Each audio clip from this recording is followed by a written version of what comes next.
Gamers. Why do you cry, gamers? Naughty Dog hurts us. Neil Druckmann tricks us. Of course he did. We told you he was tricksy. We told you he was false. Druckmann is our friend. Our friend. Druckmann betrayed us. No! It's business! Leave us alone! Filthy little snowflakes! They stole it from us! No! What did they steal? My precious!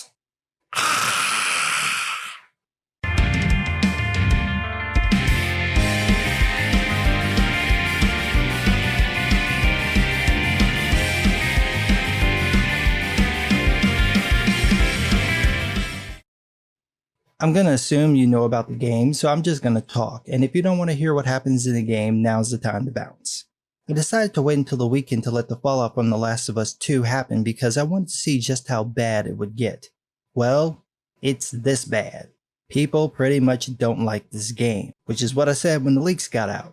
People are pissed about Joel's death, about Abby, about Ellie, and about the gameplay. The main complaint by far is about Joel's death.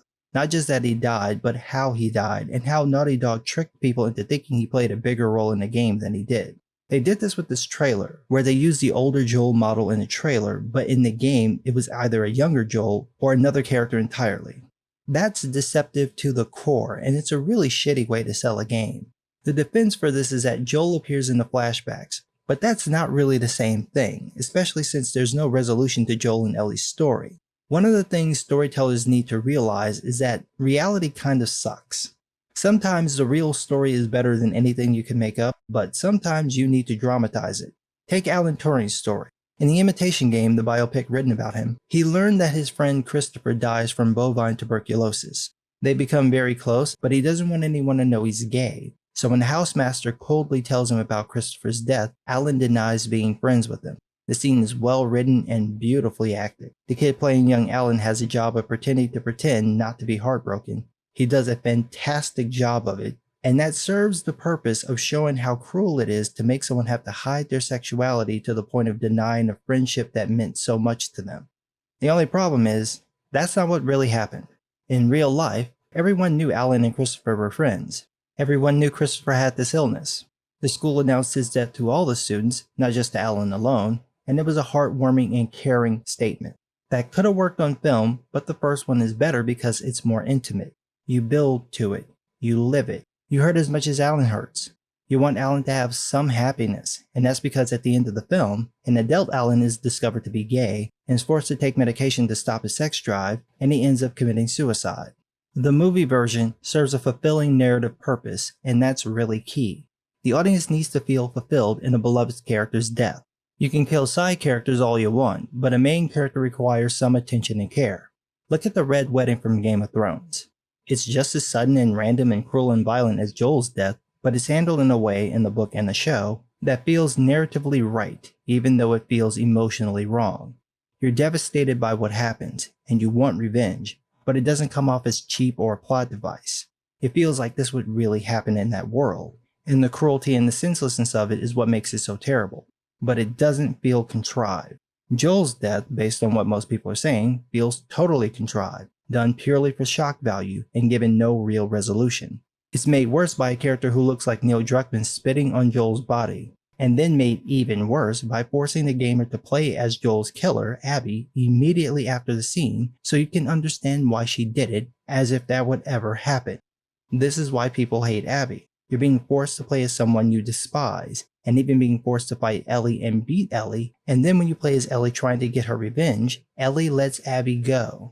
Like As From Heel vs. Babyface points out, basically, Abby gets everything she wants, while Ellie loses everything she has.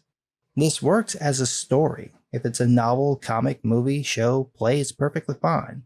But as a game, it's infuriating to play. No one wants to deal with something like that, especially when as Ellie you're forced to kill hundreds of people and dogs in very gruesome ways, but you can't choose to kill Abby. Meanwhile, as Abby, you're saving kids and puppies, and you're supposed to be this good person who later relishes the idea of murdering a pregnant woman. When Ellie finds out that she's killed a pregnant woman, she's disgusted with herself. Abby is over here like, I'm gonna dig that fetus out with a spoon. And the change to Ellie was another problem for people. Her personality's changed, which is fine. She has aged about 4 years. But the idea that she's become this vicious murderer who never questions her actions just doesn't fit the character. The same goes for how Joel and Tommy act in the game. Their personalities are completely different from the first game. With Ellie, it's worse because you're forced to play as someone without being given any choice to decide how she behaves. She descends into madness and cruelty, and there's nothing likable or understandable about it. There also aren't any people outside of Dina who really question what she does. So she's just violent, and everyone's like, you know you'll probably die if you do that, right? That's it? That's how people would react in this crapsack world where they're struggling to survive? I don't buy it. Other gamers aren't buying it. Now you see why people are pissed. Add on top of that while the game looks fantastic, apparently it's the same game mechanics from the first game. Nothing's really been improved or changed, so you're forcing gamers to use outdated gaming mechanics while slogging through an overlong, pretentious murder spree, and then having to play half the game with a character they probably hate more than pedophiles. 10 out of 10. Perfect scores in every Game Insight review. Bullshit. This game is a big pile of meh. Great graphics don't make up for dated gameplay, shitty storytelling, or contrived writing. Like I said in my previous videos, we now know why Sony and Naughty Dog flipped out over the leaks. Because if people really knew what happened in this game, they wouldn't like it and wouldn't buy it. And apparently they can't return it either.